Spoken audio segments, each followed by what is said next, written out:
In this part of the document we're going to start using master pages. So make sure your pages palette is available. Double click on a master.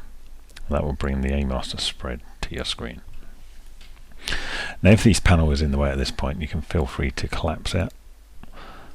Now what we're going to do is add page number in down here, and some magazine info here and here. If you don't know what a master page is, we'll do this information and explain how and what it's for after we've done this. So if you go to the top of the screen, you've got your rulers. If you cannot see the rulers, go to View and make sure your rulers is turned on. This will say Show Rulers if you cannot see them. So if I hide them, for example, you'll get displayed like this. So View, Show Rulers. Now what I want to do is add some guides. Now I want a bottom guide just to help us to place the text a bit easier. So I'm going to drag a guide in from the top. To drag a guide in, make sure you click and hold on the top ruler and drag downwards and you get the guideline. Now if you drag on a page, it will drag a guideline onto that page. If you drag onto the pasteboard, it will add it across the entire spread, which is what we want in this example. So I'm going to drag it down to roughly about there, and I know I want this at 288 millimeters down. So make sure it's still selected. If you've clicked off it by mistake, just reselect it. Make sure you're on the black cursor. Make sure reselect it, and here I'm going to type in 288. So 288 millimeters, and press return. Moves it ever so slightly. And then I'm going to drag a guideline on from the vertical ruler, matching our margin, and one again to the other side of the spread. This is just going to help us align the text frames we're going to put in a moment. Now I'm going to make sure, because my layers were actually on master, and I'm going to unlock my master, unlock my text, because all the data we're working on at the moment is going to be on the master page. This is why we've made our master layer as discussed in the previous video. So I'm going to make sure I've got my type tool selected. I'm going to draw a frame on the page. I'm not really too bothered about its placement for now. I just want to get the information in here correct. So with the type frame, with the cursor flashing in it, I'm going to go up to Type, Insert Special Character, Markers, Current Page Number. So Type, Insert Special Character, Markers, Current Page Number. When you do that, it's going to come up with an A. Well, it may be B, C, D, but in this example it will be an A. The reason being is we're on a master. So this master page doesn't actually have an actual page number because it isn't part of the document as such. What we're looking at now becomes part of the document, but while you're editing it, it's a separate entity. Now if you look at all the pages in my pages panel, you'll see they've got little A's in the corners. This indicates that this master page is actually part of these pages. So anything I put on these master pages will appear on these pages. So what we're going to do is move this down to here. You can resize the frame if you wish, that's to keep it tidy. And I'm going to set the size of that to 12 point. If it's not already, it already has 12 point, but I'm going to change it to Times New Roman. Again, you can search through the list or just type in Times, for example. There you go, Times New Roman Regular. That would be fine. Times New Roman Regular, 12 point. Feel free to have your own font. That's up to you.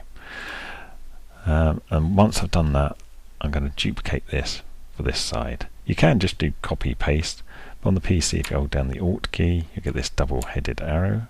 There we go, and I'm just going to drag that across to the other side.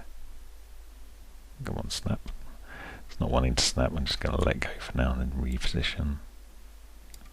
There we go. So it's snapped to, so the guidelines, if they're there, the frames will snap to them. But this is obviously in the wrong place. We want it over to that side. So again, put my cursor within the frame, and then on my paragraphs up the top I can actually select line right. If you can't see this because your resolution of your screen is not big enough to display all of this information up the top, remember with the type tool you've got the character control and paragraph control, and it'll be in paragraph control if you cannot see it in character control. So paragraph control will have the same options.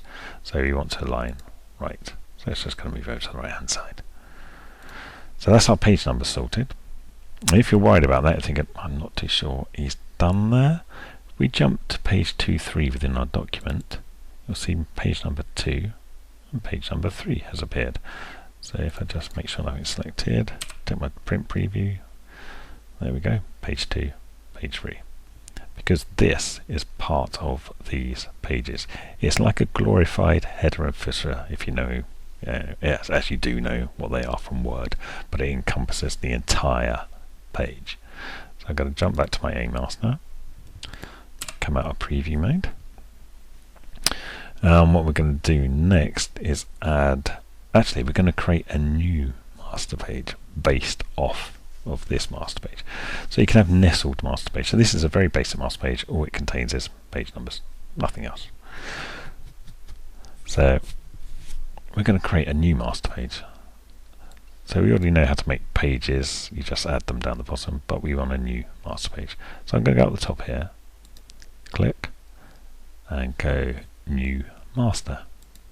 When the master page opens, you can give it its prefix. So by default, all documents have one called A master. So this prefix can be any character you like. So A, B, C, D, E, whatever. I'm going to leave it as B as default. It's fine. And I'm just going to leave it as B master. But if you wanted to, you can actually change the names to what you like. But I'm going to base it on A master. I can leave it as 2 and leave all the other options as default. And just do OK. Now I'm going to just move that down so you can see we've got B master selected, and if you look down the bottom, B master is the one we're actually on. And you also note on the master palette it's actually got A's in the corner indicating this A master is part of the B master. And if you look down the bottom, it's got the page numbers as B because it's the B master. It's not actually part of the document here anywhere at the moment. So it's got page numbers already formatted